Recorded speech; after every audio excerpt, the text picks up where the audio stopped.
Hi guys, and welcome back to another video on Hunks and Bunks channel. Today we're going to be discussing what we thought so far from the opening four games of the Premier League season, and also covering some of our predictions for the rest of the season, such as teams that we think are going to struggle and potentially the bottom three as well. I'm with Thomas as always. Hi, it's good to be back in it. We've not done a video for a long time. We need to make them more consistent. Hopefully, this is the start of the rebirth, so to speak, of bringing content back to the channel. Because I do enjoy making them, I've got to say. It's good fun just to sit down for sort of half an hour, maybe an hour, have a bit of football debate. It's something that's refreshing. Don't really get to do that too often in everyday sort of life. Since last time we made videos, I have got a puppy, so if she does bark, she's sat next to me. Apologies if any audio gets picked up on that.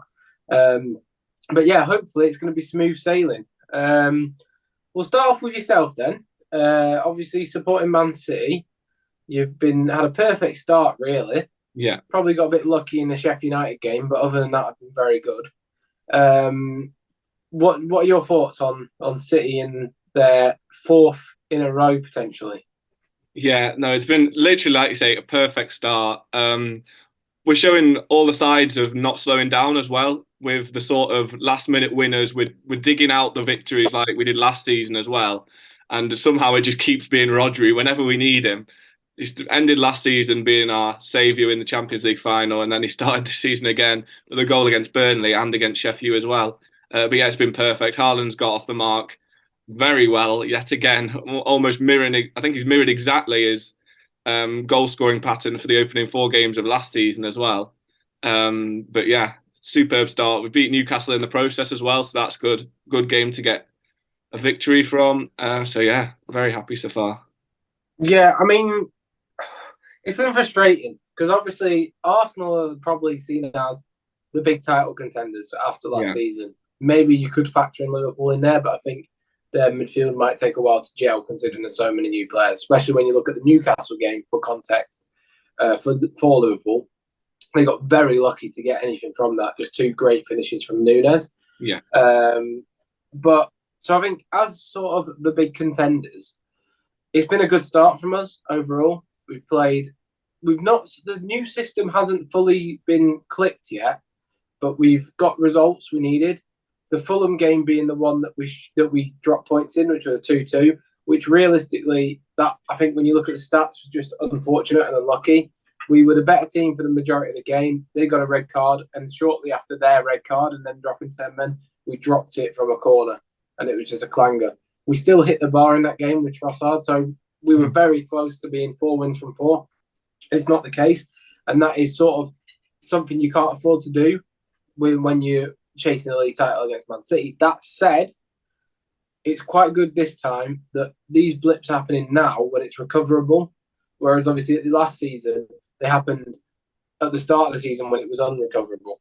Yeah. So either or, I think Arsenal and City, though, are probably the two most boring clubs to talk about for the season starting at the moment.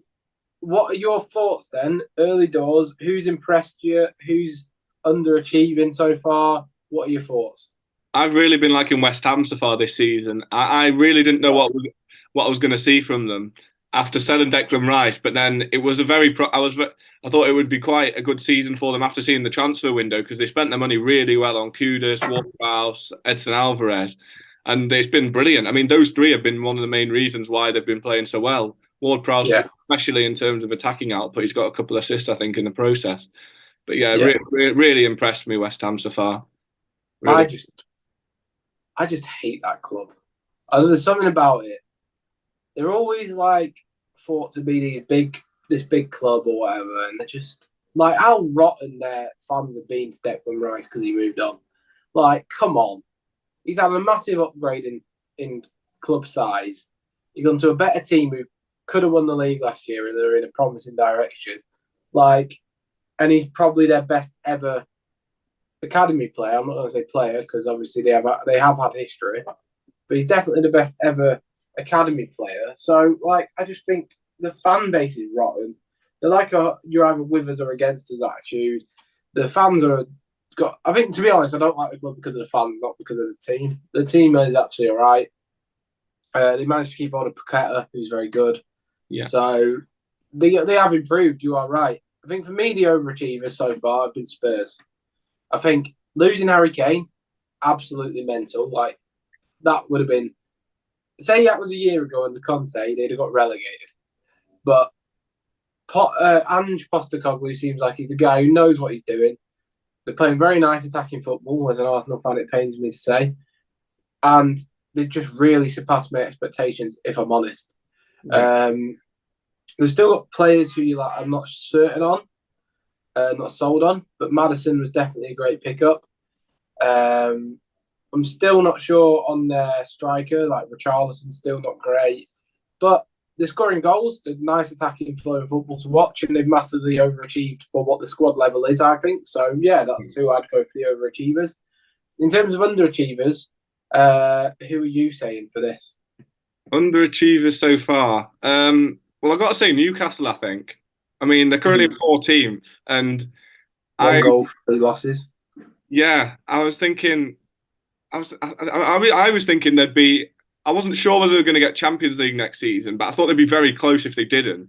So to start the season as they have, I mean, they've had a tough opening set of fixtures. They've had Liverpool, they've had City, obviously as well. Brighton, that's not an easy game. Yeah. And they've got Brentford, I think, as well next weekend. So they have had a very tough opening run of fixtures, but even still, I don't really. I think it's sort of the creativity aspect is the kind of what they're missing because they've got a really hard-working midfield. Joel Linton, Tonali, and Guimaraes, really good midfield there. But then it's almost like up front, it kind of reminds me a little bit of Spurs last year, as in they've got some decent forwards and a solid midfield. Well, Spurs didn't, but they're missing an attacking midfielder really. And I just do Yeah. wonder if they're regretting not going for Madison actually, because they were very heavily linked, and then it seems like they decided against it. But he's been superb for It Spurs. just, for me, with Newcastle, with the midfield players they have, Guimaraes, Tonali, Joel Linton, it makes so much sense to replace one of them with Joe Willock. Because Right, Joe okay. Willock isn't fantastic, don't get me wrong, but he's more creative than the other three. So for a bit more balance, I'd probably go with him, especially because he's a goal scoring midfielder from his history at Newcastle, obviously not beforehand. Alternatively, they could put Almiron into the centre, but I don't think he's the most creative player. He's better with dribbling in there. For me, my underachiever is probably either Aston Villa or United or Chelsea. Probably, I'm going to stick with Aston Villa because they had such a good window. They've got the likes of Tielemans in the midfield, and they've only won two and lost. They've lost two. I think they're 11th, if I'm not mistaken. So I think, yeah, I'd go with Aston Villa. I think for the window and what people were saying, oh, they're going to challenge. They haven't started like they're going to challenge for top six. No. That said, it's early in the season. Yeah. So who do you think is going to go down then this season? I mean, I was thinking this before. I really cannot see any of the three newly promoted sides staying up this year. I really can't. Really? Yeah, just from the opening games that I've seen, I really, if there were one to stay up, I'd say it'd probably be Burnley. But I'm still not convinced on, it's funny saying this as a City fan, but I'm not convinced on the style of football they've got with the caliber of player they've got. I think the style of football works well when you've got some really good, say, experienced Premier League players or even higher quality players. But from what I've seen so far, I just don't think it's going to work. They played it when they Yeah, played it. I disagree. I think that Burnley are a very good, very decent side, and it's just not clicked yet. I think that Leeds are an example under Bielsa that you don't need Premier League players to play attacking football and stay in the league. Yeah. They got rid of Bielsa too early, which led to their demise when they were Jesse Marsh and then eventually going down. But Bielsa would have still kept them up that season, I'm pretty certain of. So I think Burnley will be fine personally. So I think personally it would be Everton who'll go down. I think it's one season too many. The business isn't that great. They've got a lack of holding mid. They also have lost their two most creative players in Damari Gray and Alex Iwobi. Iwobi going to an actual Premier League rival. I think Luton will be gone and Sheffield United. They're my three. Yeah, yeah. I see Everton as well. I do get it. I don't. I'm not I'm not set on Burnley going down, but I still stand on them going down just because I think when I compare the quality of the squads, I just think Everton, even though they've got a lot of gaps in that squad, I still think like Beto, they've got Jack Harrison, Dan Juma. These are players that if they hit a run of form, then they can almost just carry them across the line. But I'm not. It comes also with me not knowing enough about Burnley, so it's natural to just think, oh, Yeah, I've heard of these players, so I think they're not going to be as good. But it's very much a wait and see. But from so far against City, I think they are still a team. Like against City, they created good um, amounts of pressure in early they in the had a game, decent and they first half. pressed They as had a well. decent half. First Yeah. half against City, they actually could have been got into the break with a goal lead, Mm. but they just wasted chances. In terms of your top, let's say five, because they're Champions League Yeah. play. Mm. Who's your top five now in order for Right. who you think? Okay. So the first two is quite easy for me. So City, then Arsenal, and then third. I can't remember. Let me just rethink this. So third, I have. Still think that. Still think that United are going to get third. I still think they'll get across the line. I do think they will. I think once they get their striker, once they get Højlund in and Rashford's consistently playing off the left, I think they'll be all right. And then I think I also think that there's going to be, and then I think it's going to be. I think it'll be Liverpool fourth. I think they'll get in as well, and then I think it'll be Tottenham fifth. I think they'll get in as well. Right. Well, well. So, at the start of the season, for the first time ever, I backed Arsenal to win the league. Have you? I stand by that. Right. Okay. You've known me for what? I don't know how old you are now. Fucking like 16, 18 years, wherever you are. I've never once been positive about Arsenal in terms of predictions, ever. Yeah. This Arsenal team under Mikel Arteta will be Premier League champions, purely based off the fact that no team has won 4 Premier Leagues in a row. Okay. So I'm going with it. Right. Second place, Manchester City. Right. There you go. Big Erling Haaland is a factor in this. I think he's going to get an injury mid-season. All right. Okay. So my mind went like that. Now I'm feeling less and less confident as I look at the league table, but whatever. Third place, I think Liverpool. Okay. Yeah. Fourth place, I think Spurs from the start of the season. And then fifth place. Oh, this is gonna be rogue. What have you put in there? You've not put. Have you put West Ham or something? I think Chelsea. Oh, you think Chelsea? Right. Okay. That's not too rogue. I can see that. I wouldn't be. I was thinking I'm in an hour in between Chelsea and maybe Newcastle and maybe Brighton, because I think that they're all obviously very good teams. So they were the ones I was thinking, but I think Chelsea will nick it because of the players he brought in. Jackson looks decent. Sterling's looked very good to start the season. They're finding the form under a better manager. I think they'll get it this season. United, here's one for you. I'm not even certain they're going to make Europe. All right, flipping out. Because Europe, what's Europe this year? Is it eighth? Is the lowest? Eighth. Is eighth is Conference League? Wow. So you think they're only just getting top half, basically? They might get eighth. Right. Okay. I just think it's ready to go bang and capitulate. It is the club's ready to be in ruin. I actually touched on this semi by suggesting a video to yourself as why I don't think the Glazers are all that's wrong at United. But long story short, they spent a lot of money over a long period of time to buy mediocre players. They've lost their way in the fact that under Alex Ferguson, they'd go for Premier League proven players who were the best from those sides. That's a policy that Arsenal have sort of adopted recently with Ben White, Leo Trossard, etc. Is what Liverpool did before with Sadio Mane, Virgil van Dijk, etc. United now just do a Galactico model where they say, oh, I need a keeper. Who's the best passing keeper? Let's get Nana. It would have made more sense to get David Raya. It would have made more sense to get, so instead of Casemiro going to Real Madrid for him, to get someone in the Premier League at the time Basuma was available.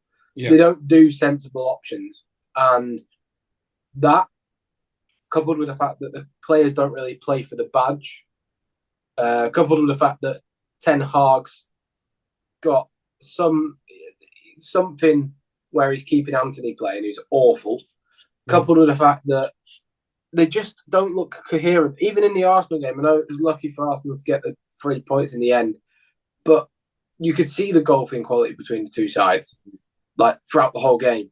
Yeah, United didn't have a real model other than defend deep and counter with Rashford. Well, yeah, that was all it was. In the other games in the league this season, they've looked poor. Even the wins, they haven't looked great. They've had one good solid win this season, and Hoyland looks like he's decent. Don't get me wrong, but I don't think Ten Hag's the best. If I'm honest, I've been questioning his tactical ability for a while now. He seems to be just throwing loads of players under the bus constantly. The fact that he would hang Sancho out to dry in the first place, I'm not on Sancho's side. I don't think Sancho should ever come out and say what he said against the club or the manager. But you can't just hang a player out to dry and say, "Oh, he didn't train well," because that shows bad character, and obviously he's going to react. You've got to say something like, "Oh, it's tactical reasons," or oh, like there's man management, and he doesn't have that man management. And then also to come out after that Arsenal game and say like it weren't offside. You either have offside or you have onside. yeah, There's no debate in that one. Like yeah, I can understand if you think, oh, potentially it should have been a penalty on Hoyland. I can understand if you've got queries about certain things like that. But to say it's not offside, that's a load of bollocks, to be yeah. honest.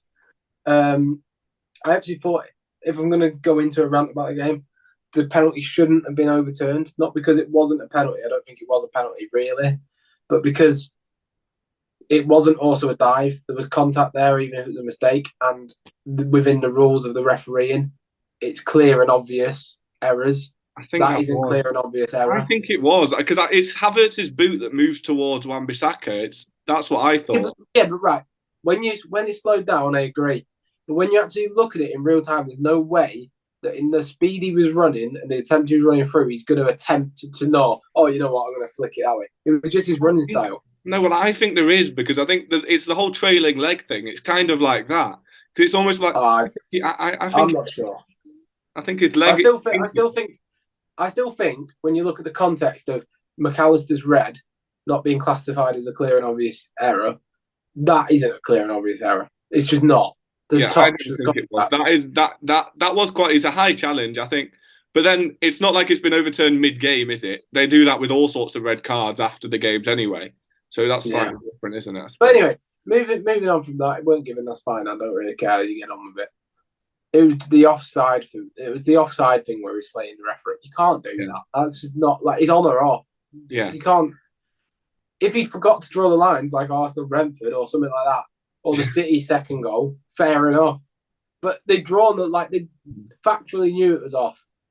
yeah. Anyway, I still moving don't. on. Talking of the City second goal, I still don't know how that was given. Like, well, I was obviously at the ground as it was happening. I didn't even Yeah, celebrate. So I was like, I saw Akanji's right there. He's in the line of the yeah. keeper, and whether he's like it's not even like it's close. He's like No, miles behind the defensive line. I don't see how it got given, to be honest. But it was disgusting, really. That said, but that decision, just in general, like how the hell can a competent referee look at the screen and think, "Oh wait, he's on." Like what? yeah, I'm But surprised by that one. they're obviously talking points to start the season. But who do you believe is going to be the first manager to be sacked? Oh, that's a very good question. Even though from what I've just said before, I think they'll stay up. I think it'll be Sean Dyche. I think he's Yeah, walking on a tightrope with that team because, as I've said, I think they've got the quality there. But I think what they're going to need for them to be able to stay up is because now what Everton were lacking a bit last season because of DCL's injuries and stuff as well was a lot of clear attacking quality. They've now got that in Beto, Danjuma, Harrison. So now I think if they get in a decent, promising young attacking manager who can get the attack flowing, because the defense isn't doing that well already. I almost think that if they focus more on the attacking style of play, not only will it be beneficial because I think they'll score more and get more points as a result, but I think it'll get the fans back on side with the club because I think yeah, it's very easy. Like when Conte was at Spurs, it's easy to get on the back of a manager when the football that you're watching is not only not returning points, but it's also not attractive to watch. And that's just Sean Dyche's football doesn't seem to have any sort of pattern of play whatsoever. It seems no, to be literally just it's like he Hoof the channels, isn't it? exactly. It's like he said before. Stop it going in that goal and put it in that goal. That's as far as it goes. It's almost like Yeah. get it out of the defense, hit down the line, and then that's it. It doesn't That really. would work. To be fair, that would work if DCL was fit all the time because the guy can hold his ground. Yeah. But he's clearly not, and he's never going to No. be. No. So it's one of them. If you were to go with two other managers, let's make it a round robin for To go, sackings. I don't Just see for a Ten guess, Hag going. That's the thing. I think they're just going to keep him in for a while now because you think? yeah, because there was a whole thing about when he came in. Oh, it's the Ten Hag era. I feel like they're very much set on giving him at least the season to Yeah, see. but they were with Chelsea were with Graham Potter. Like I think that Yeah, I suppose. it gets to a point where it's going to be untenable, and I think United are just going to implode. For me, the three managers that would be sacked this season, if I was to guess, Sean Dyche, definitely. Then probably Eddie Howe, especially if they don't pick Oh, up right, okay, yeah. soon, because I think even if they get say Conference League, the fact he overperformed ahead of schedule so much last season, the board may think we need Champions League again, and it just not happen. So I think Eddie out, and then I think Ten Hag's gone by the end of the season. Yeah, I think Gary O'Neill will go at Wolves. To be honest, that's one that I've just thought of because from what I've seen of Wolves so far, it's not been brilliant. I mean, they were good against United, but I think that told you more about United's midfield and lack of it Yeah, than about Wolves. And to be honest, I also think I think I'm struggling with the new names of the managers, but I think it's Heckingbottom at Sheffield. I could yeah. going. I could see him going as well. I feel like at Luton, because what they've done with their business, they've not spent tons of money.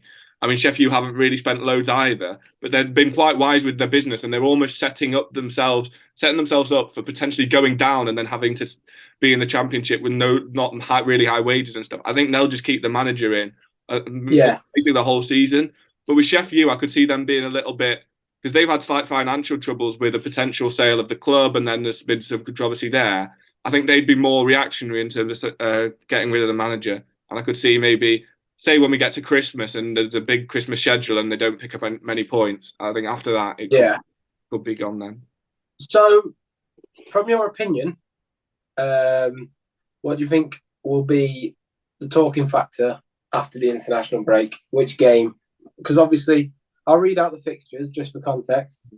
The Saturday you've got Wolves, Liverpool, Aston Villa, Palace, Fulham, Luton, United, Brighton, Spurs, Sheffield United, West Ham, City, Newcastle, Brentford. On the Sunday you've got Bournemouth, Chelsea, Everton, Arsenal, which we are probably going to.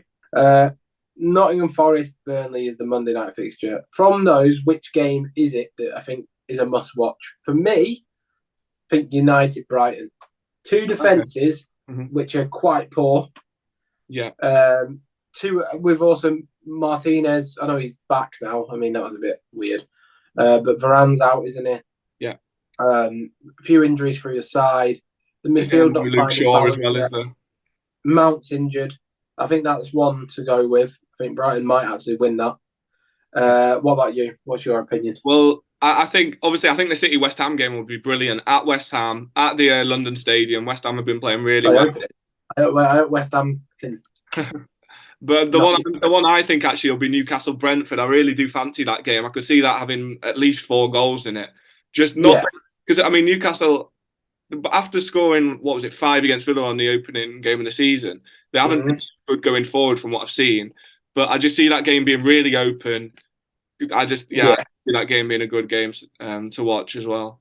Yeah, no, that's fair enough. But I've just had a thought regarding obviously because we do fantasy as we spoke about on the channel before, Fantasy Premier League. We should actually do a channel league and get a code and get everyone involved who wants to be. Yeah, is what I was thinking. So we'll set that up after this and put it in the description. But yeah, I have enjoyed. I think that's all from me. Is there anything else you want to add? No, I don't think there's anything else. Well, I hope everyone else has enjoyed. Please be sure to like and subscribe if you have. Some bit of football debate. We're now back, so that's good. And yeah, see you later. See ya.